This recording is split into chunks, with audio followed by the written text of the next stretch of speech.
আজকে আমি একটি গল্প বলবো। তার নাম হলো দুষ্টের স্বভাব। একটা মুচি ছিল। মুচিটা খুব ভালো ছিল, কিন্তু তার বাড়িতে অনেকগুলো ইঁদুর ছিল। ইঁদুরগুলো এতই দুষ্টু ছিল যা বলার নেই। ইঁদুরগুলো যেখানে সেখানে যদি একবার দেখে ফেলে জামা কাপড় আর জুতো, তাহলে সে ইঁদুরগুলো একদম কুচি কুচি করে কেটে ফেলতো। তো এইভাবে বিরক্ত হতে থাকলো মুচিটা বিরক্ত হতে হতে একদিন সে ভাবলো যে বেজি বুঝবে। তো সে বেজি বুঝতে শুরু করলো। তো বেজিটা সাদা রঙের ছিল।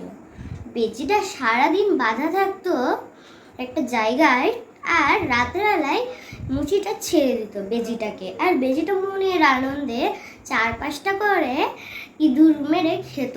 আর উল্টোটায় ইঁদুরই প্রতিদিন রাত্রেবেলায় 4-5টা করে ইঁদুরের জন্ম দিত।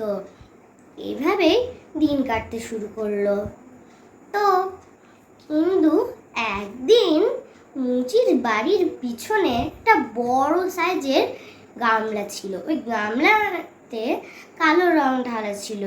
তো ওই বেজিটা একটা বড় সড়ো ইঁদুর ধরতে গিয়ে ওখানে পড়ে গেল, আর পুরো শরীরটা কালো রঙের হয়ে গেল। তখন সে বাইরে বেরিয়ে আসলো আর মুচির ঘরে চলে গেল। তখন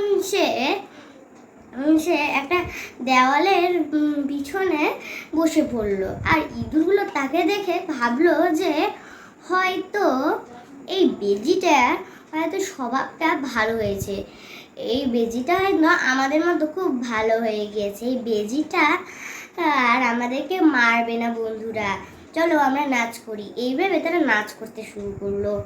করতে করতে বেজি তাদেরকে দেখছিল আর মনে মনে ভাবছিল যে এদের কি আমাকে দেখে ভয় ডর কিছু নেই? আমাকে দেখে কি ভাবছে যে আমি কি ওদের মতো ইঁদুর হয়ে গিয়েছি? পচা গন্ধ আসছে ওদের গায়ে, আমি আর সহ্য করতে পারছি না। এই ভেবেই সে তাদের উপর আক্রমণ করে দেয়। যেখানে তারা জড়ো হয়ে নাচছিল তার উপরেই সে ঝাঁপিয়ে পড়লো, আর সব কটা যতগুলো বাড়িতে মুচির ইঁদুর ছিল সবটিকে ধরে ফেললো আর মেরে ফেললো। আর একটা বাটিতে করে সবটি মরা ইঁদুরকে রেখে সেই বেজিটা একটা দেওয়ালে নিজের পিঠটা রেখে আরাম করে মনের আনন্দে বসে বসে ইঁদুর খেতে শুরু করলো। আর আমরা এই গল্পটা থেকে এই শিক্ষাটা পেলাম যে দুষ্টু লোকেরা বাইরে থেকে ভালো পোশাক পরলেও ভিতর থেকে একদম বদলায় না।